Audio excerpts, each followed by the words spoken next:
विधानसभेला 225 ते 250 जागा लढणार, कोणासोबतही युती करणार नाही, निवडून येणाऱ्यांनाच तिकीट देणार, राज ठाकरेंकडून स्वबळाचा नारा। लाडकी बहीण लाडका भाऊ एकत्र राहिले असते तर पक्ष टिकले असते, मनसेच्या मेळाव्यातून राज ठाकरेंचं नाव न घेता अजित पवार आणि सुप्रिया सुळेंना टोला। पुण्यातील सिंहगड रोड निंबजनगर डेक्कन परिसरातील पाणी ओसरायला सुरुवात, बोटीच्या सहाय्याने नागरिकांचं रेस्क्यू, एकतानगरमध्ये एनडीआरएफचं पथक दाखल। पावसामुळे रायगडसह पुणे आणि पिंपरी चिंचवडमधील शाळांना सुट्टी, पुण्यातील पुलाची वाडी परिसरात शॉक लागून तिघांचा मृत्यू, ओंकारेश्वर मंदिरही पाण्याखाली। खडकवासला धरणातून पाणी सोडणार होते तर नागरिकांचं आधी स्थलांतर का केलं नाही, पुण्यातील पूरस्थितीवरून सुप्रिया सुळेंचा सवाल। सर्वांनी फील्डवर उतरा, वेळ पडल्यास नागरिकांना एअरलिफ्ट करा, खाण्यापिण्याची व्यवस्था करा, मुख्यमंत्री शिंदेंचे संबंधित विभागांना आदेश। मुंबईसह उपनगरात रात्रीपासून जोरदार पाऊस, सखल भागात पाणी साचलं, ठाण्यातील शाळांना सुट्टी, पाणी साचल्यानं अंधेरी सबवे वाहतुकीसाठी बंद।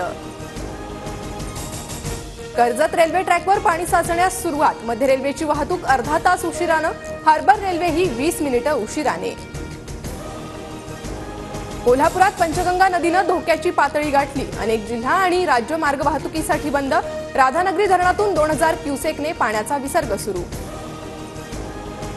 रायगडमधील कुंडलिका नदीनं धोक्याची पातळी ओलांडली, रोहा शहरात कुंडलिका नदीचं पाणी शिरलं, प्रशासनाकडून नागरिकांना सतर्क राहण्याचे आदेश।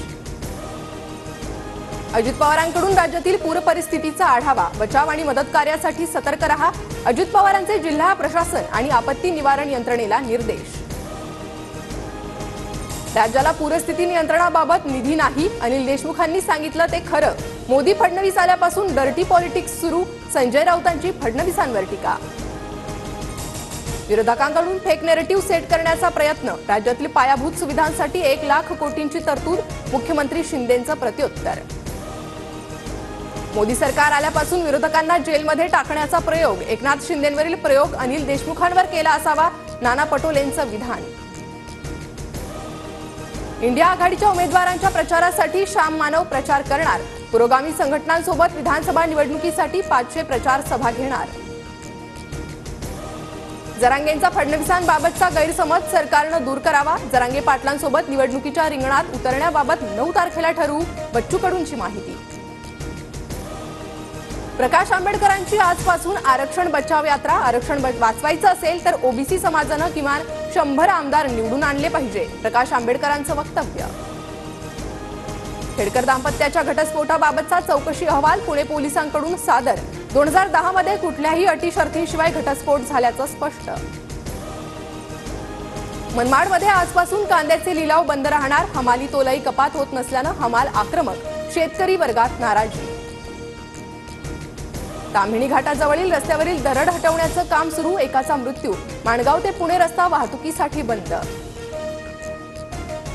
भंडारदरा धरण परिसरात जोरदार पाऊस, पर्यटकांचं आकर्षण असलेल्या रंधा धबधब्याचं रौद्ररूप समोर, धरणातील पाणी साठ्यात झपाट्यानं वाढ सुरू। मुंबई, ठाणे, पालघरसह रायगड आणि पुण्याला आज आणि उद्या रेड अलर्ट, तर रत्नागिरी आणि नाशिकमध्ये पावसाचा ऑरेंज अलर्ट जारी, नागरिकांना खबरदारी घेण्याचं आवाहन।